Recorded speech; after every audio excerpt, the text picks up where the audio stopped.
Hey guys, tonight we step into a shadowed story of the Roman world, a tale woven with ruins, whispers, and a city that seemed to deliberately erase itself from the stage of history.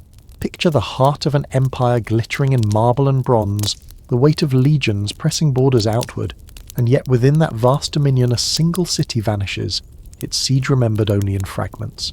The stars flicker above, the night air feels heavy, and already the imagination wonders what kind of place chooses silence instead of survival. And just a quick reality check, you probably wouldn't last 5 minutes inside a Roman siege, between starvation disease and the occasional rock flung from a catapult. Comfort is relative, but let's be honest, you'd miss your Wi-Fi and central heating immediately. So before you get comfortable, take a moment to like the video and subscribe, but only if you genuinely enjoy what I do here. And while you're at it, share your location and local time down in the comments. I love seeing our little global circle of night owls and early risers connecting across centuries. Now find yourself a cozy seat or a soft bed. Let your mind begin to unwind, and let's ease into tonight's journey together. The beginning of this mystery rests on geography. The Roman Empire sprawled across 3 continents, and within its reach cities flourished like pearls on a necklace. Yet unlike Rome itself or the bustling ports of Ostia and Alexandria, this particular city remains strangely elusive. Some say it stood along the Danube frontier, others place it deep in the east, perhaps near the deserts, where caravans once shimmered on the horizon. Mainstream history teaches us that Roman sieges were brutal affairs, engineers building towers, battering rams and ramparts with frightening precision. But in this case, the expected aftermath is missing. Normally after a conquest, there would be records names of governors, coins stamped with emperors' faces or triumphal arches bragging about the victory. Instead, there is silence. Imagine the contrast: legionaries setting up camp, pounding stakes into the soil, while fires dot the evening landscape. Soldiers in russet and indigo tunics sharpen their pila, their shields stacked in neat rows, their voices carrying laughter mixed with tension. Civilians inside the walls scurry to ration grain shutter windows and whisper prayers to household gods. From a distance, it must have looked like countless other sieges Rome conducted across its centuries of expansion. And yet the city's name refuses to survive. Not in the annals of Livy, not in the chronicles of Tacitus, not even in scraps of medieval retellings. It is as though someone took a quill and crossed it out of memory. Historians still argue whether this silence comes from accident records lost to fire or decay, or from design, a deliberate choice by either the Romans or the city itself to vanish. A quirky tidbit comes from a later Byzantine manuscript, which claims that the city's defenders piled their own archives into bonfires during the siege, believing that if memory burned, defeat could not fully claim them. Imagine the smell of papyrus and parchment crackling in the night, erasing contracts, poems, and names before the enemy could inscribe them into their own triumph. It's both desperate and oddly poetic, like deleting your browser history, except with centuries of human life. The siege itself, though poorly documented, follows familiar rhythms. Roman war engines rumble forward, their creaking wood echoing across the fields. Siege towers loom covered in wet hides to resist fire. Inside the walls, defenders scramble, pouring boiling water or hurling stones down upon ladders. The clamour rises, yet no chronicler captures it in detail. We are left with faint echoes, second-hand mentions, and scattered texts like footprints half-washed by rain. A senator writing decades later refers vaguely to that city which chose silence over surrender but offers no name. A Christian theologian alludes to the ashes of arrogance beyond the Danube, but scholars debate whether he speaks of this same place or another. What makes it more unsettling is that Roman power thrived on memory. Victories were paraded monuments, erected names, immortalized.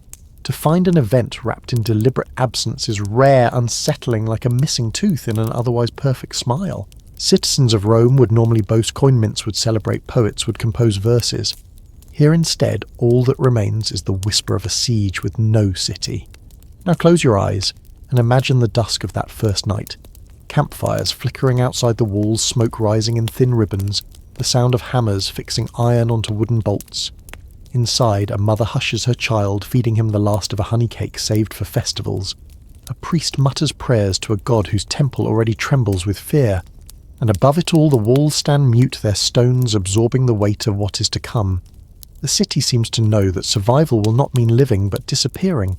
As the story lingers on this threshold, one question becomes impossible to shake: what would drive an entire people?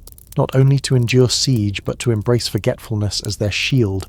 Rome's legions press forward, the city grips its silence, and the world prepares to lose a name it once spoke aloud. The siege deepens in silence, and the city that once rings with bargaining and laughter now listens only to the echo of its own heartbeat. From the ramparts, sentries stare across a ripple of enemy fires that look at this distance like a second constellation fallen onto the fields. The walls still stand tall, but they seem to hunch like tired shoulders. Every stone appears heavier under the strain of waiting. Inside, citizens learn the strange rhythm of hunger. Grain rations shrink from loaves to slices, from slices to crusts, from crusts to crumbs that break like parchment between the fingers. A mother wipes dust from her child's lips and jokes with a gentleness sharpened by worry that the gods must be teaching them to enjoy invisible food. It earns one brief laugh promptly swallowed by the weight of the day. A mainstream historical fact steadies the scene. Roman towns under siege rely on subterranean cisterns lined with waterproof mortar, opus signinum, so that water stays sweet for months. This city is no exception. Buckets tied to fraying ropes disappear into shafts 10 metre deep, about 33 foot, then rise glittering with treasure that cannot be minted. As days pass, even this well-planned abundance thins. In the market square, breath makes small clouds in the morning chill, and whispers, needle at questions no one wants to voice. Should the cistern be reserved for children? First, soldiers. Second, everyone else. Third, thirst is a beast with sharp ears. They speak softly so it will not pick a favourite. Quirky, stubborn ways of coping sprout like weeds between paving stones. One family knots linen over a courtyard frame and gathers dew at dawn 2 shallow bowls about half a litre, roughly 1 pint to stretch the stewing pot a little longer. Another carves spoons from goat bone and swears stew tastes richer when eaten with them. Maybe it does, or maybe faith is seasoning. A boy brigade haunts a dried well near the east gate, dropping pebbles and counting until the faintest splash answers back. The longer the count, the longer the silence in their stomachs. Historians still argue whether the army outside intends a starvation blockade or lacks the engines for a full assault. Some later notes sketch a crescent of camps cinched tight. Others describe the besiegers withdrawing for days like a tide, then rolling back to close the noose again. Uncertainty becomes a second wall, this one inside the city facing inward. Work, as always, continues. The baker who once perfumed streets with warm loaves now pounds acorns with the stone pestle, making a flour that sits bitter on the tongue. If squirrels thrive, senators can cope, he says with a theatrical sigh, joke one, and sells the small brown rounds for a price that would make a procurator blush. A bronzesmith reforges broken door hinges into arrowheads. A potter breaks her own cracked jars and uses the shards for slingshot. On the forum's edge, statues of Mars and Fortuna keep their blank serenity. Someone ties rag ribbons at the goddess's feet, and someone else scratches, not very politely, that Mars appears to be asleep. Lamp oil runs short, so families make tallow light animal fat melted into clay cups with little twists of flax. The flames hiss and sputter voices with sore throats. People sit close in the evenings, trading stories like a currency that never devalues. A father describes a spring festival pork roasting on spits, honey dripping from cakes and reckless rivers, until his youngest tries to lick the memory from the air. The room laughs, then quiets, because no one wants to ruin a good spell with a reminder. By the 4th week, the city's rhythm has changed colour. Markets no longer shout prices, they murmur negotiations. Half a cloak for a handful of beans, a cracked amphora for 2 onions, a scrap of saffron cloth more status than warmth for a wedge of goat cheese so thin it could pass for parchment in poor light. Women in russet and indigo trade with swift eyes. Children hover like sparrows.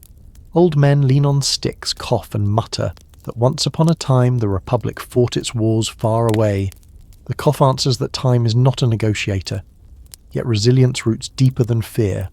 On the north wall, 2 veterans teach a new recruit to judge distance by the sound of a thrown stone landing dry clack for 10 metre, about 33-foot dull thud for 20, about 66-foot splash for the ditch.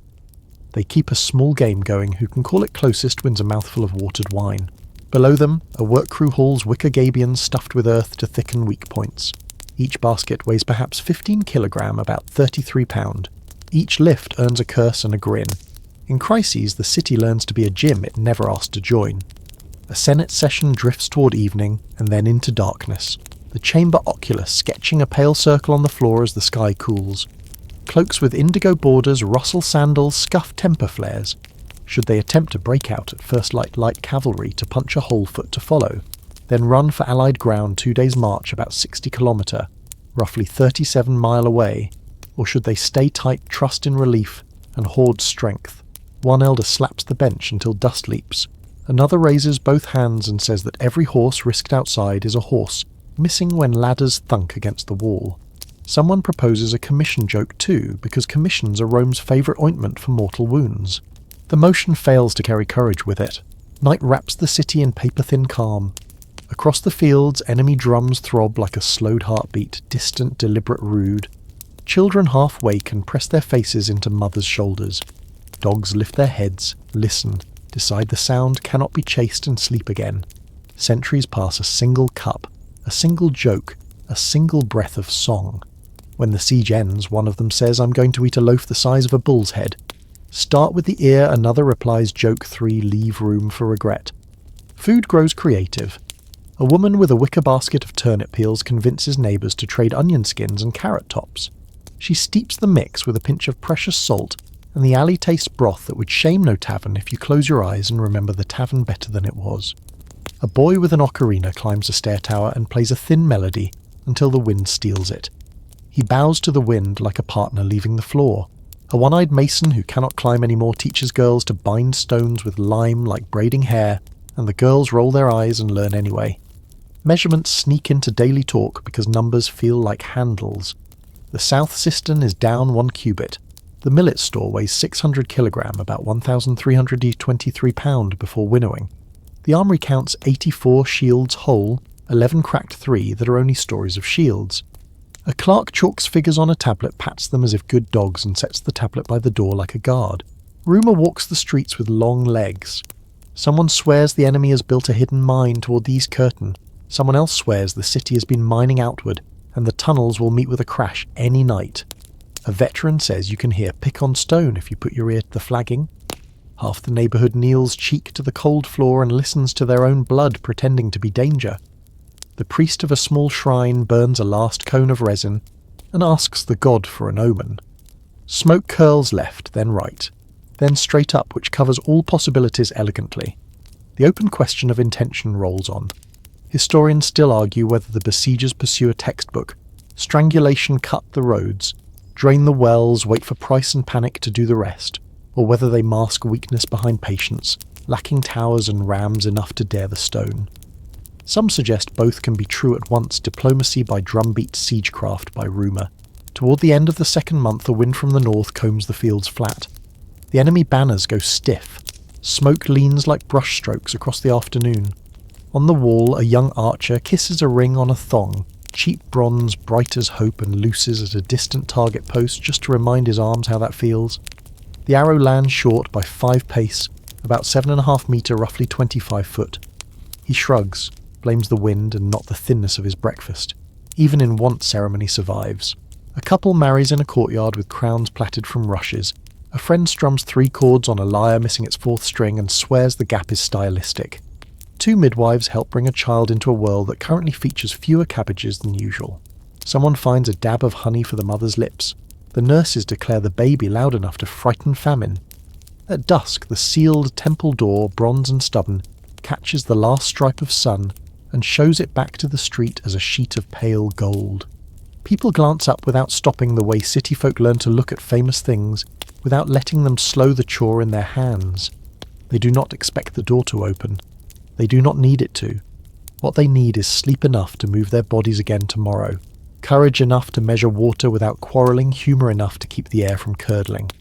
The city breathes out ragged but real, and the night rises to meet the breath like a blanket.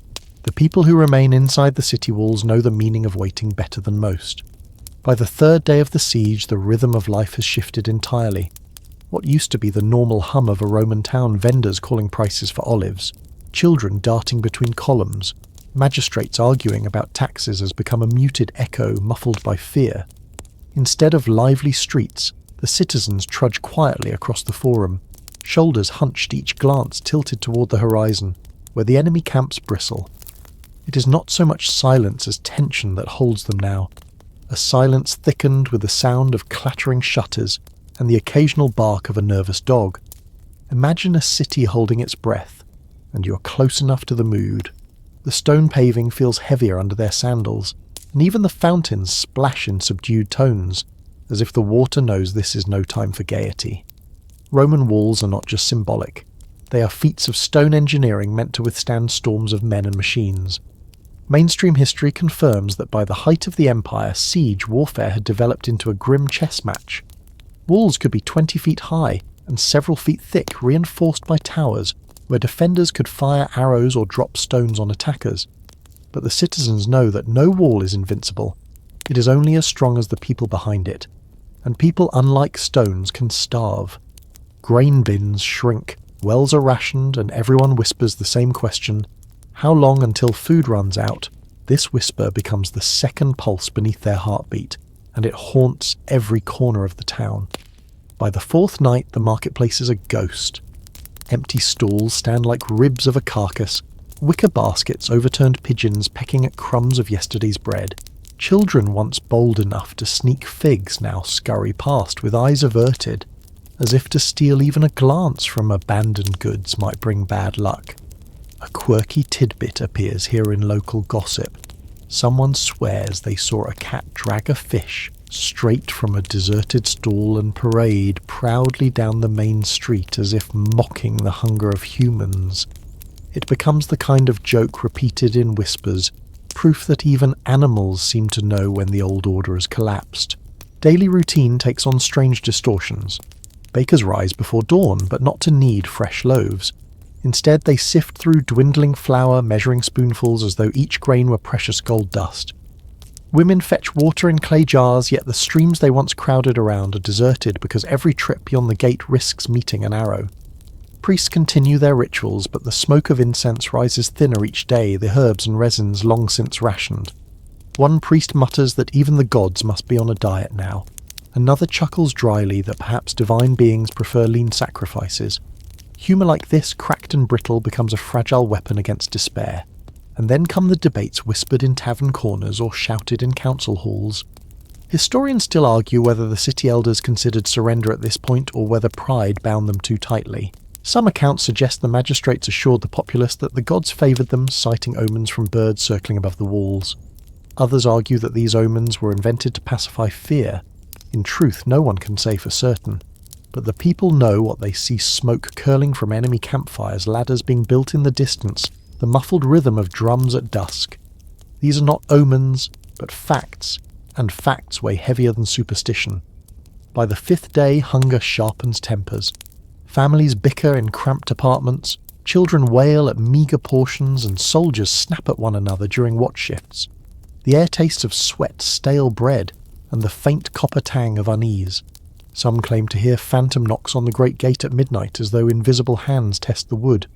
A beggar insists he saw shadows moving against the walls from within, not without which sends shivers through those desperate enough to believe him. Paranoia begins to seep another invader no wall can hold back. Even the animals sense it. Horses stamp restlessly in their stables' tails, whipping at invisible flies. Dogs howl at odd hours, their voices twining with the distant clash of enemy practice drills. In the absence of laughter, these sounds become the city's new music. The silence of normal life has been replaced by a symphony of unease, where every clang of armour, every creak of timber, every cry of a gull circling the harbour becomes a note in the score of survival. And then, almost absurdly, a festival arrives on the calendar. Rome loves its festivals, after all, and this city is no exception. Candles are lit, hymns are sung in wavering voices, and for one evening the citizens pretend life is normal. Children chase each other around courtyards, women braid saffron ribbons into their hair, and men raise cups of watered wine in forced toasts. It is a fragile pantomime, but for a few hours they remember what it feels like not to be afraid. One wag even quips that the enemy outside might join the feast if invited. Though his neighbours hush him quickly, such jokes tread a dangerous line. By the seventh day, the strain is visible on faces, hollowed cheeks and eyes shadowed from sleepless nights. The soldiers walk slower, armour rubbing raw against shoulders, yet they still climb, The towers still stand with spears and shields, still shout defiance down at the unseen enemy. Because to admit weakness is to invite collapse, and so though fear walks hand in hand with them, they grip their courage tighter, like a cloak too thin for the cold, but still better than nothing. The city is alive, but only just. Its silence is not absence, but saturation, a stillness so thick it muffles even hope. The people wait for relief, for disaster, for some sign that the gods have not abandoned them. Until then, they eat less, pray more, and cling to the rhythm of survival. Each dawn is both victory and sentence proof they endure, and reminder that endurance has limits. The city does not collapse overnight. It creaks and sighs the way an old house lets you know it has lived too long in damp air. On the 4th day of the siege, the air above the walls feels thicker than usual, as though every stone has begun to sweat with nervousness. The defenders line the battlements with hollow eyes and cracked lips. They watch their enemies' campfires blaze just beyond the horizon, those orange pinpricks that turn the night into an arena. One man mutters that the lights look like constellations fallen to earth. Only these constellations eat bread and march in formation. It is a poetic thought, though his comrade answers by spitting over the wall and suggesting the enemy stars be extinguished with something far less noble. Humour is how some survive after all. Inside the gates, the streets lose their rhythm. Bakers who once rose at dawn to feed the city have shuttered their ovens, unable to keep the loaves flowing. Children once shrieking with games of chase now huddle in the shadows, their playthings turned into makeshift charms to ward off bad luck.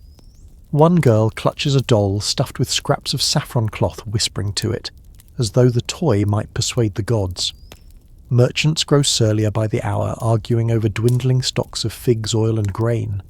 A single amphora of wine becomes the prize in a contest of insults, with one man claiming he bought it honestly, and the other insisting he had pledged it as collateral weeks before.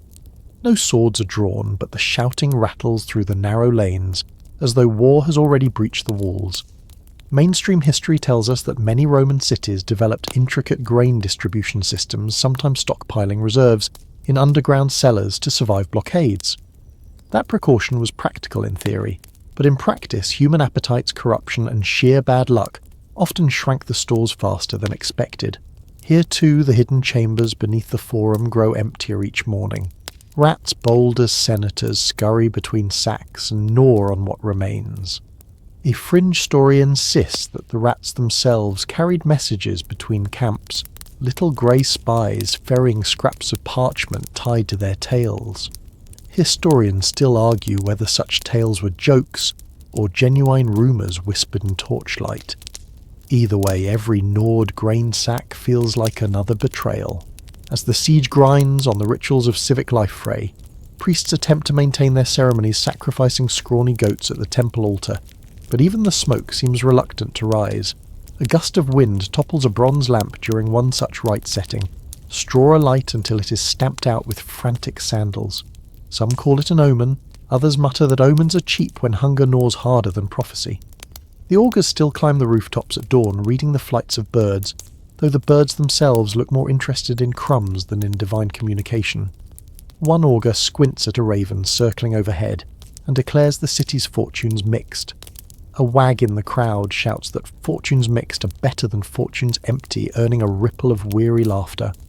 The soldiers along the walls develop their own rhythm of endurance. Helmets slip over sweaty brows, shields grow heavier by the hour, and spears feel like burdens rather than weapons.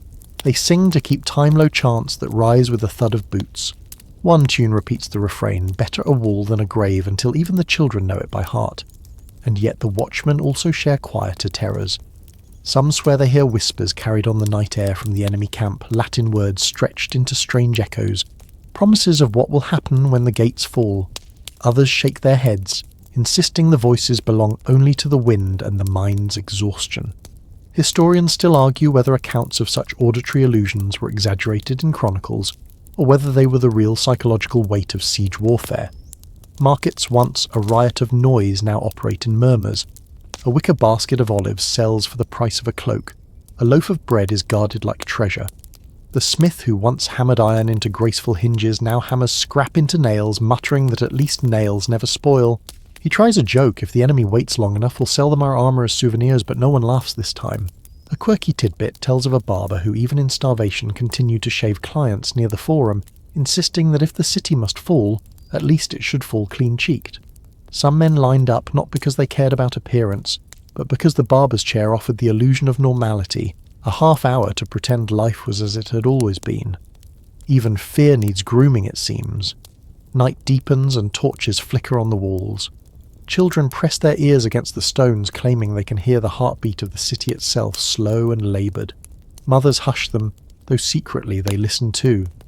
In the silence between the distant shouts of soldiers and the restless stir of rats, the stones do seem to throb with some subterranean pulse. Is it only the imagination of the weary, or does the city truly breathe with them? The paradox becomes sharper each day. The city still stands, walls intact, defenders in place, yet inside those walls order dissolves. Civic life frays into quarrels, rituals into farce, and hope into uneasy laughter. The siege is not yet a storm of arrows, but a slow suffocation, the kind that makes even the strongest wonder how long lungs can hold. And as the gates remain closed, the thought creeps in. Perhaps the city has already begun to erase itself, not with fire or sword, but with silence, hunger, and the weight of waiting. The siege drags into its cruel middle phase that stretch where time itself seems to fold inward, and every day becomes indistinguishable from the one before. Within the Roman camp, the rhythms of routine press forward with mechanical insistence. Soldiers grind grain into coarse bread-polished shields with scraps of wool, and trudge out to dig ever deeper trenches that spiderweb around the city. The engineers, proud of their geometrical minds, sketch plans for siege towers in the dust, only to argue fiercely about the best wood to use, oak fir or whatever is closest at hand. The ordinary legionaries pretend to care, but mostly groan, knowing they will be the ones hauling the beams, and in between the arguments and the work, the endless waiting grates like sand in a sandal strap. The Romans excel at patience, but patience is not the same thing as enjoyment. Inside the walled city, the mood turns stranger still. The besieged citizens, perhaps expecting deliverance in a few days, now feel the days stretch into weeks. Food supplies dwindle faster than anyone admits publicly, though rationing begins with polite euphemisms. Festival portions and lighter meals are the phrases whispered by officials trying to keep morale intact. Families eat stews thinner than a poet's excuse for missing rent, and some households trade jewellery for jars of pickled fish. The marketplace, once lively with olives and honey cakes, becomes eerily quiet. Stalls, shuttered smells of abundance replaced by smoke from cooking pots, desperately eking out scraps. This is the slow grind of a siege, not heroic battles every hour, but a creeping erosion of normal life until even laughter feels rationed. A mainstream historical fact sharpens the atmosphere. Roman sieges could last months or even years, and many relied less on flashy storming than on simple starvation. The famous siege of Alesia against Vercingetorix in Gaul saw the Romans build double walls, one to keep the Gauls in and another to keep rescuers out. That strategy worked not because of constant fighting, but because hunger broke spirits faster than swords. Citizens trapped within a city looking at dwindling grain stores felt their hope leak away day by day. This historical pattern hangs heavily over the story, reminding us that what seems like inaction is in fact the deadliest weapon. Among the quirky tidbits passed down in later anecdotes is the tale of a troupe of actors who continued staging comedies inside the besieged city, hoping humour could blunt the edge of despair. Audiences supposedly packed into courtyards, laughing at slapstick while their stomachs growled, a paradox of desperation and defiance. One chronicler claims the leading actor once fainted mid-performance, revived with a sip of sour wine, and still insisted on finishing his lines. The absurdity rings true. Humans, even on the brink, will cling to ritual, whether prayers, jokes, or half-hearted festivals, because ritual offers a sense of control. And yet, despite the efforts at normalcy, shadows deepen. Historians still argue whether the besieged city attempted secret negotiations during this time. Some suggest that messengers slipped out at night hoping to strike a bargain with the Romans, offering tribute or even partial surrender in exchange for survival. Others believe no such diplomacy occurred, pointing to the absence of any recorded terms in surviving Roman texts. The debate underscores how fragile the line is between stubborn resistance and desperate pragmatism.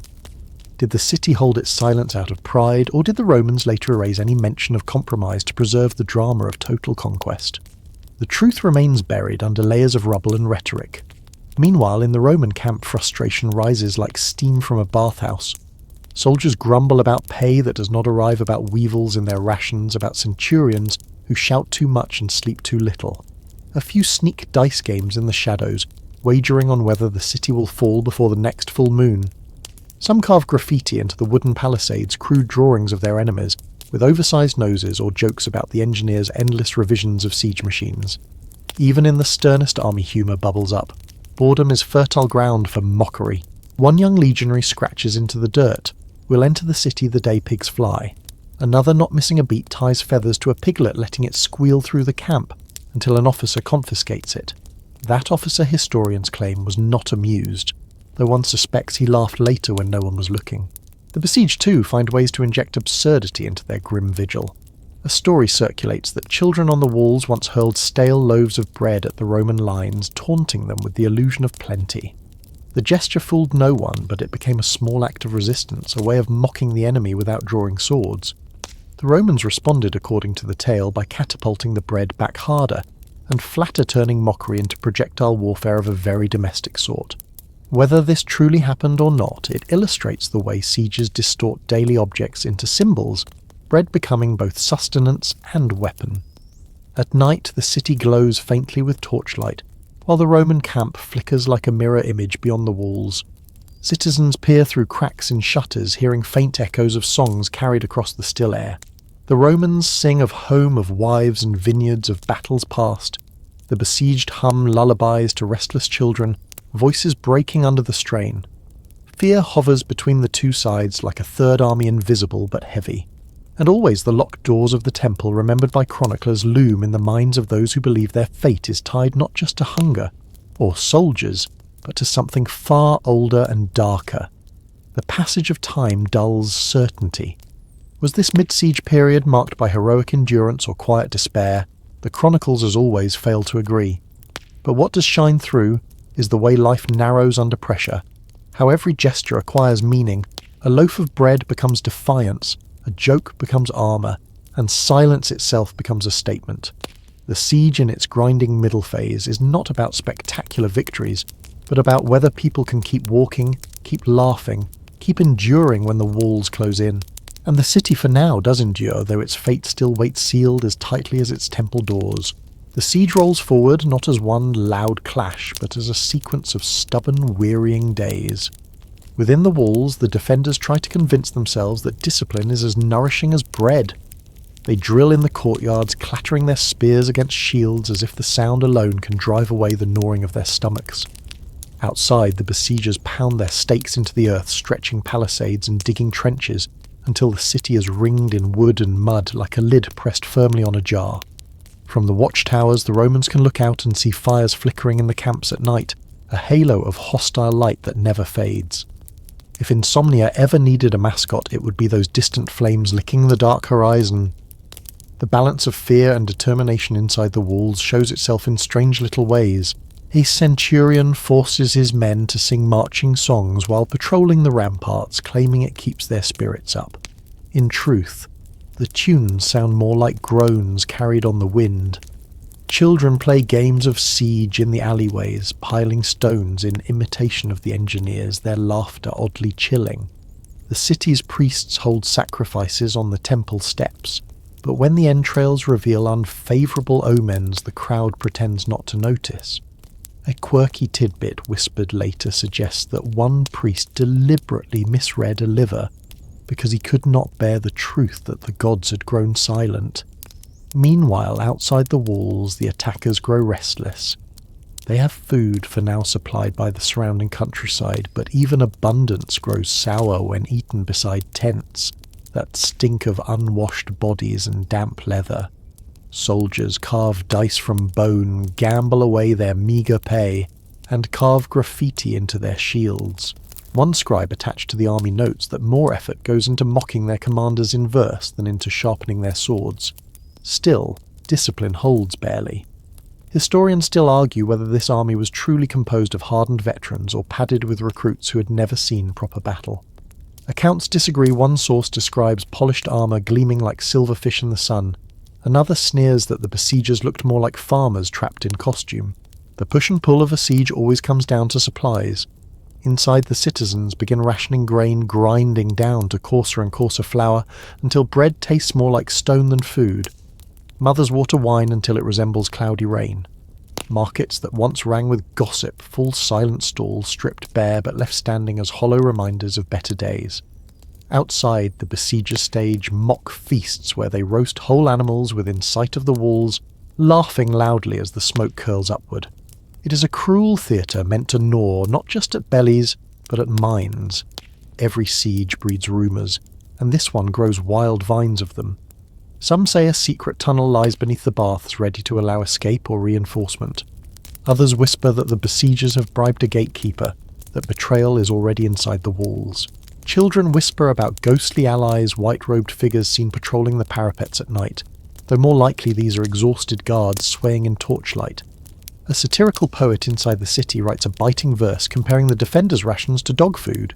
His punishment is to eat first at the next meal, which only proves his own point. Humour even bleak becomes the shield of the powerless. In practical terms, the attackers experiment with their siege engines. Rams mounted on wheels creak forward only to be repelled by a rain of stones.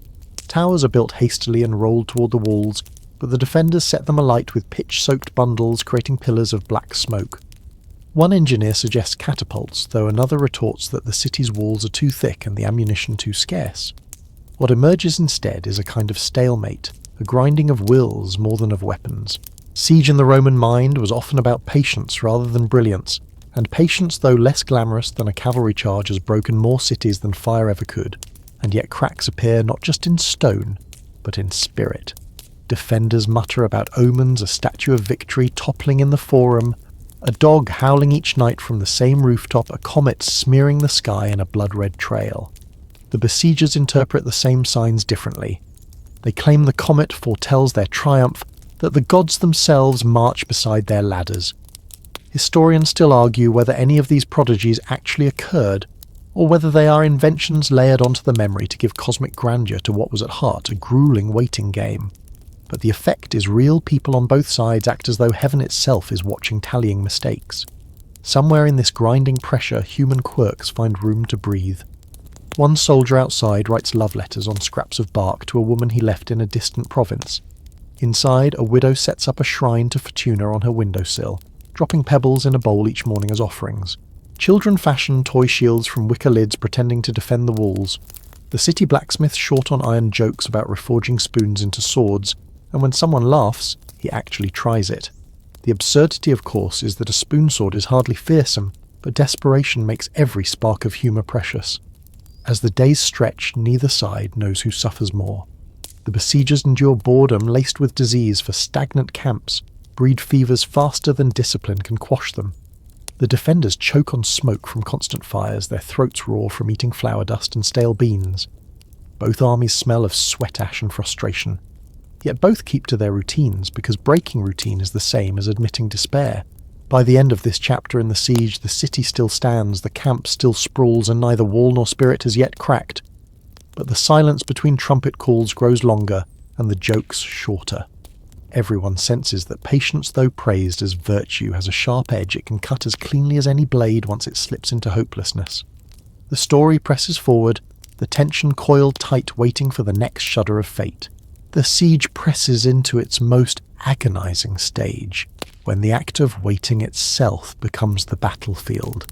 Days stretch into weeks, and the walls of the city, once symbols of protection, begin to feel like the sides of a tomb. The defenders know that the enemy outside is patient.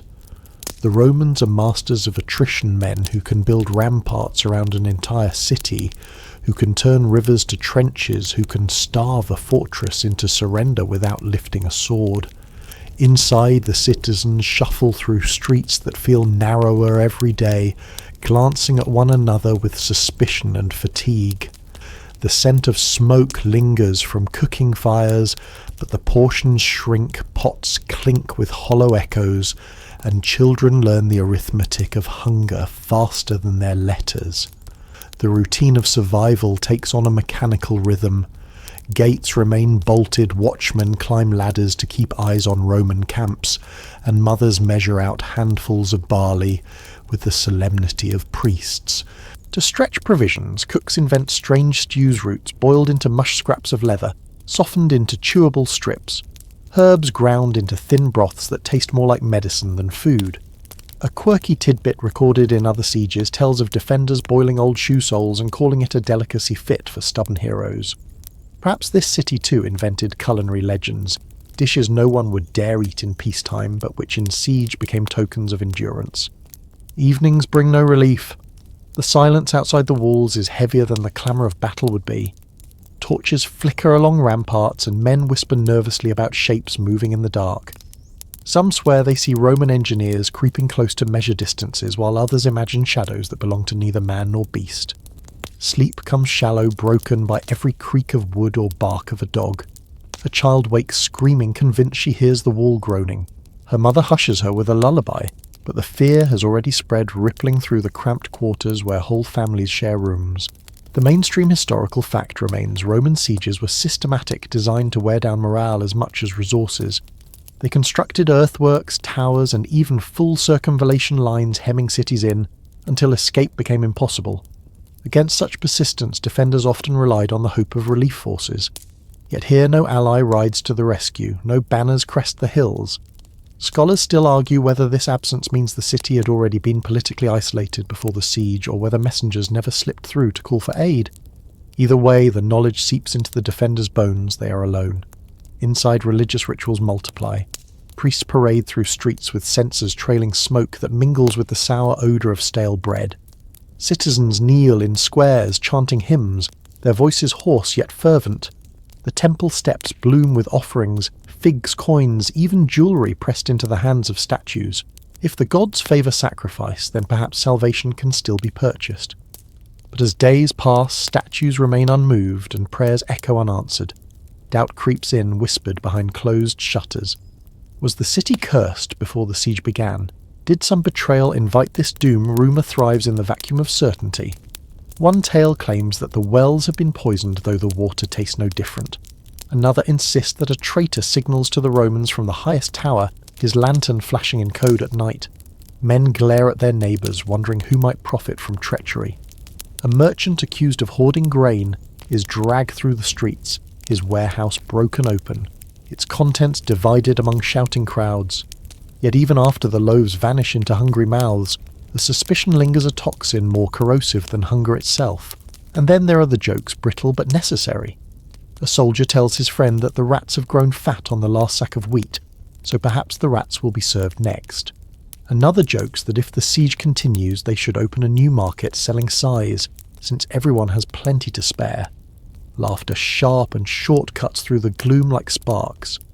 It is not joy, but it is relief, a reminder that humanity can mock misery even while sitting in its lap.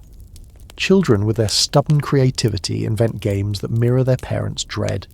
They pretend to be Romans laying siege, stacking clay pots like towers and knocking them down with pebbles. Others act out scenes of victory, shouting triumphantly, as if the walls had suddenly opened and heroes rushed in. Their play is both eerie and comforting, echoing the fears of adults, yet reshaping them into something manageable, something smaller than the looming silence outside. Scholars later puzzle over the psychology of sieges, how entire populations learn to live within suspended time, waiting for something rescue, surrender, or ruin. They note that memory often glosses the monotony, recording only the extremes: famine, betrayal, miracles. Yet the real weight of a siege lies in this middle ground, where days drag with nothing but hunger and rumour for company. Historians still argue whether this city's erasure came from a single, catastrophic blow, or from the slow erosion of spirit that made collapse inevitable. At dusk, the city glows with a deceptive calm. Torches flare along streets, children curl into straw pallets, and the gates loom tall against the night. From the walls, guards peer outward, seeing little but the faint gleam of Roman fires in the distance. The enemy waits quiet, patient, relentless. Inside, the citizens clutch their dwindling rations, whisper prayers, and steel themselves for another day. The siege does not roar, it suffocates. And in that suffocation, the city feels itself slipping into the shadows of history. The city still lingers at the edge of silence, but in this part of the story, the siege presses harder. Supplies dwindle, patience cracks, and Rome's most fundamental weapon, its ability to outlast, teeters on the brink. The defenders wake each day to a sky that feels lower heavy with smoke drifting from beyond the walls. Chickens no longer cluck in the courtyards, goats bleat less often, and even the dogs have stopped barking as though the animals themselves sense the futility of noise. People whisper instead of speak, conserving not just strength but the illusion of calm. A casual visitor might mistake the hush for discipline, but the citizens know better. It is exhaustion, raw and thin.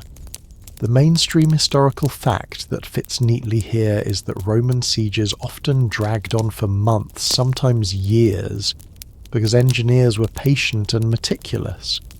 They built earthworks, tunnels and battering rams while starving their opponents into surrender. It worked against proud fortresses like Veii Carthage and countless towns across the provinces. But what makes this siege different and still so confounding is how thoroughly the city itself vanishes afterward. If it had followed the usual script, Rome would have left. A garrison planted a colony, or inscribed a victory in stone. Instead, there is a gap, a silence sharper than any sword.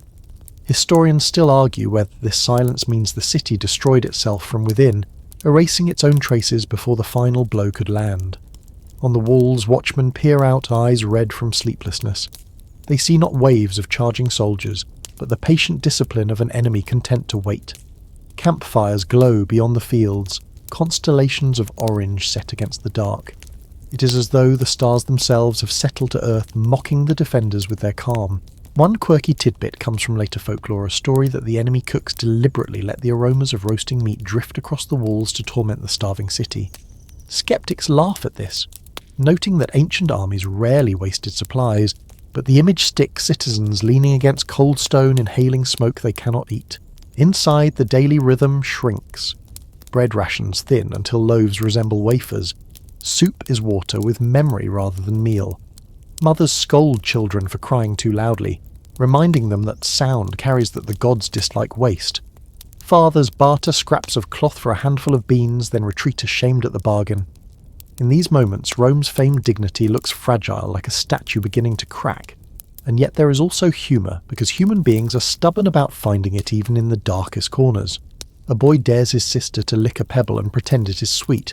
A grandmother mutters that she will make a stew out of shadows if the soldiers do not relent. Laughter is brittle, but it is laughter nonetheless. Letters, if any, still leave the city vanish without trace. One scholar later claimed that a wax tablet found miles away contained nothing but the word hold. Others suggest this is apocryphal, a story invented to fill gaps, but it resonates the idea that even a single word scrawled in desperation could outlive walls. It reminds us that communication in antiquity was fragile. Messengers could be intercepted, documents lost, yet here the absence feels deliberate. It is as though the city wanted no one to know what truly happened. Religious rituals continue, but they are quieter, more hesitant. Priests in saffron robes pour wine so diluted it resembles tinted water, their prayers cracked with fatigue. Augurs release birds that flutter a few desperate circles before vanishing into smoke. Historians still argue whether the persistence of ritual in these moments reflected real belief or simple habit, the way a person crosses themselves before sleep without thinking. To outside observers it might look futile. To those inside it is survival of another kind, the survival of rhythm, even when food and hope have grown scarce. On the streets graffiti multiplies. Scratched into plaster walls are prayers, crude jokes, tally marks counting days of hunger. One carving, supposedly uncovered centuries later, showed a stick figure with its mouth open and a single word above it, bread. Whether authentic or not, the idea lingers, a snapshot of desperation with a wink of humour. The city may have been starving, but it was not silent in every corner. People still found ways to etch themselves into memory, even if that memory would crumble with the walls. A soldier patrolling the ramparts hears a sound that chills him more than drums or trumpets. It is the absence of song. Roman soldiers were famous for their chants, for marching in rhythm that made even their enemies uneasy. Here in this besieged city there is no song, no music, not even the hum of a lullaby. Mothers rock children silently, lips pressed tight. It is as though sound itself has been rationed, kept in jars for emergencies, and yet in the deepest night someone always breaks. A single voice begins a hymn, soft and wavering, soon joined by others, until the air trembles with defiance. The hymn fades, but for a moment the city remembers it is not dead yet. Quirky tales creep in. One chronicler claims that when the moon rose full over the harbour, people swore they saw faces in the ice, mocking visages of gods or enemies. Another insists that cats prowled the streets in greater numbers than ever, their glowing eyes proof of spirits haunting the siege. It is hard to know whether such details are exaggeration or superstition, but they add flavour to the silence. A city under siege is never just stone and hunger, it is a theatre where every shadow gains a role. As the 8th week approaches, the defenders sense change. The enemy's patience has teeth, and the city's belly is hollow. Something must give. Will it be the gates, the people, or memory itself? The question gnaws more fiercely than hunger, and in the silence of the forum, broken only by the creak of timbers and the cough of the weary, the city itself seems to tremble, caught between surrender and erasure. The siege tightens like a noose, yet something begins to shift in tone. What once felt like the ordinary misery of a Roman frontier war starts to resemble a slow act of vanishing. They have seen cities starve before seen walls crumble, seen desperate sallies into enemy lines. But this one does not crack the way the chronicles suggest it should. Instead, it begins to erase itself in stages, leaving the attackers baffled and the defenders hollow-eyed. Citizens slip out under cover of night, not as bold escapees, but as shadows who never arrive at neighbouring settlements. Traders who once supplied the outskirts stop appearing. Even the stray dogs vanish, as though the city has whispered to them that it is time to go. The besiegers jeer that starvation has driven everyone mad, yet when they launch probing raids they find streets oddly quiet homes, abandoned without the chaos of looting.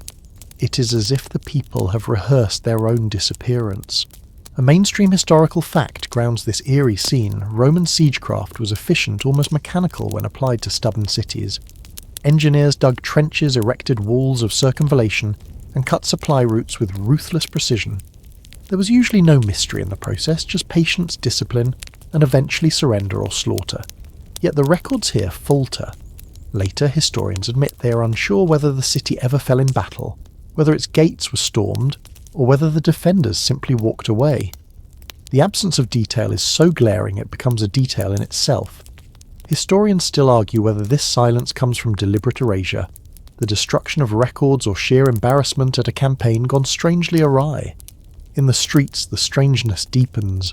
One day the besiegers hear shouting and clash with defenders at the outer wall. The next, those same walls stand manned but eerily mute, as if the men at the battlements have decided to play statues. Camp rumours swell. A soldier swears he saw a line of torches leaving by a side gate, only for scouts to find no tracks in the dust outside. Another insists the wells inside the city must have run dry, though smoke still rises from hearth fires, suggesting life within. Quirky tidbits sprout like weeds. One centurion claims the city was cursed. Another jokes that the citizens learned to turn invisible, while a third mutters that maybe the garrison had struck a deal with underworld spirits. These comments circulate not just as tavern humour, but as coping mechanisms, because the soldiers cannot reconcile the evidence before their eyes. Inside, one imagines a community fraying under the strain. Families pack belongings in silence, unsure if they are moving to safety or to oblivion. Mothers hush children too loudly, as though afraid their voices themselves might betray them. Grain stores dwindle, yet bakeries still release faint smells of bread, giving an impression of normalcy, even as supplies vanish. Neighbours stop greeting each other in the streets, eyes darting instead toward shadows that seem thicker than before. There is no explosion of panic, no riot of desperation, only a tightening quiet like the pause before a curtain falls. It unnerves not only those within, but also those watching from without. A debate flickers among scholars about whether this city represents one of the so-called damnatio memoriae cases, where Rome itself intentionally wiped traces from the record. They point to parallels with emperors erased from inscriptions, names chiselled out of stone. If an emperor could be declared never to have existed, could a city suffer the same fate? Perhaps its disappearance was political, not logistical. Perhaps the silence was not neglect, but decree. Yet others caution that absence of evidence is not evidence of absence. Maybe the chroniclers simply lost their scrolls to fire, or perhaps later editors did not think this campaign important enough to preserve. Still, the feeling of deliberate omission persists like a page ripped out of a book. From the soldiers' point of view, the siege becomes a ghost story. They no longer boast of imminent victory, but whisper about a place that devours its own people. Some joke nervously that the city is winning by subtraction every day, fewer enemies to fight every day, less certainty about whether they face a community or an echo. At night, watchfires reflect off the walls, casting long shapes of men who may not be there at all. Even hardened legionaries glance twice, muttering prayers to Jupiter, or quietly fingering charms against evil. The siege drags, yet the object of it seems to thin into smoke. When the attackers finally mount a concentrated assault, expecting the usual hail of arrows and stones, they meet little resistance. Gates groan, open streets lie empty, houses still stand with utensils on tables, loaves half-baked in ovens, cloaks draped across benches as if abandoned mid-motion. It is a scene more unsettling than carnage. Defeat can be explained. Disappearance cannot. They search. They call out, they trample through homes, but they find almost no one left to kill or capture. The city has dissolved like salt in water. This is where legend runs ahead of fact. Later writers embellish, saying the people descended into catacombs and never returned, or that they were carried off by plague too swift to record. Others insist they migrated en masse, blending into neighbouring tribes, erasing their identity to survive. But none of these theories match the quiet detail homes, still intact supplies, partially consume the suddenness of abandonment. The absence is the story. Even centuries later, this city appears in chronicles as a riddle. Archaeologists find traces of occupation, then puzzling gaps in layers of habitation, as though decades were swallowed whole. Some artifacts suggest hurried departure, others suggest ritual closure like offerings left on thresholds. Quirky finds include children's toys buried in neat piles, amphorae sealed but never tapped, even a theatre mask left mid-paint. Scholars peer at these fragments and confess that the city feels less destroyed than deliberately erased. And that perhaps is more haunting than any fiery fall. As the siege dissolves into silence, one wonders if the city itself chose to vanish rather than to surrender. Was it pride, fear, faith? Historians still argue whether the event was a pragmatic retreat, a political purge, or a mass act of self-erasure. The Romans were masters of record, yet here they left only shadows. The city, unnamed yet unforgettable, survives only as a ghost in memory, a locked chapter in the Book of Empire. The temple lingers into its last chapters, not as a ruin that fades away, but as a paradox that deepens with time. Centuries slip past like drifting clouds, and yet the bronze doors remain closed as firmly as ever, their hinges stiff with silence. Rome itself withers, reshapes, and regrows around it, but the structure clings stubbornly to the skyline. By late antiquity, when senators argue in half-empty halls, and emperors rule in name more than in strength, the temple has already outlived generations who once muttered about its sealed facade. It sits in the forum like a witness no one dares question, its voice hidden yet insistent. When the Middle Ages creep over the ruins, the temple acquires fresh layers of imagination. Monks pacing cloisters retell its story by candlelight. The flames glow, making their shadows quiver, as if the doors themselves stir. Pilgrims wander the broken forum, clutching staves and small wooden crosses, and pause before the silent building. Some kneel in awe, whispering prayers not because they know what god the temple once honoured, but because they fear what it might still contain. Quirky legends multiply. One tale insists a bronze key rests in the Lateran Heavy, as destiny waiting for the wrong or right hand to turn it. Another whispers that if the doors ever opened, Rome's unpaid debts would tumble out like a rain of coins, surely the kind of story invented by a merchant who felt cheated at market. Mainstream fact reminds us that temples to abstract ideas truly did exist in Rome. Conquered victory, even trust had marble homes, so fear's temple is no invention. But historians still argue whether this one ever held ceremonies. Did priests enter quietly on nights chosen by augurs, performing rites that never reached public ears? Or was it forever locked, a monument to power held but never used, like a sword still sheathed but displayed as warning? The debate flickers on, and the absence of proof only sharpens curiosity. By the Renaissance, when painters and poets rediscover the bones of Rome, the sealed temple fascinates anew. Artists sketch its columns, adding gilded flourishes that probably never existed, but certainly should have. A scholar jokes that Raphael himself avoided painting its interior because he feared whatever lurked within might smudge his canvas. Humanists pore over fragments of inscriptions, rubbing their chins, debating whether the word metasphere was meant literally or metaphorically. Some claim the temple symbolized Rome's mastery over dread itself. Others counter that it confessed even emperors trembled in private. Jests rise alongside scholarship. One wag declares the priests never entered because they misplaced the key. Another suggests the god of fear simply refused to receive visitors, preferring solitude like a cranky neighbour who never answers the door. Modern times bring tourists in sneakers, cameras slung across their shoulders, following guides who point with umbrellas toward what remains of the temple's foundation. The ruin no longer gleams with marble or bronze, yet the aura persists. People shuffle closer, eyes narrowing, and someone inevitably asks, why is it closed? The guide sighs, rehearsing the tale for the 1000th time, but the question lingers like incense sweet and troubling. It does not matter that centuries of scholars have failed to solve the puzzle. The very lack of an answer keeps it alive. A building that refuses to open becomes in effect a story machine producing speculation in endless supply. Footsteps from countless eras have passed its threshold. Senators in indigo-trimmed togas strode by, brows furrowed with taxes and treaties. Legionaries' boots caked with mud from distant frontiers glanced up and muttered that doors of bronze never feed hungry soldiers. Merchants balanced scales at their hips, whispering that maybe coins lay behind those walls waiting to be counted. Monks shuffled in sandals, tracing the sign of the cross as if to overwrite pagan shadows. Renaissance painters leaned back to capture angles in charcoal, while Enlightenment scholars scribbled theories that mixed fact with fancy.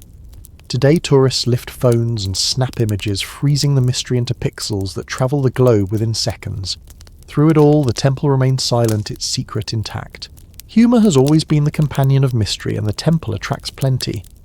An 18th century scholar quipped that if the doors ever opened, a pantry stuffed with spoiled grain would roll out Rome's embarrassing addiction to imported wheat exposed at last. Another insisted the place stored centuries of unpaid taxes, ready to bury any poor soul foolish enough to pry it open. The jokes, as light-hearted as they are, reveal something deeper. People laugh at what unsettles them. When fear feels too large to name a jest, shrinks it to human size. Still beneath the laughter, unease remains.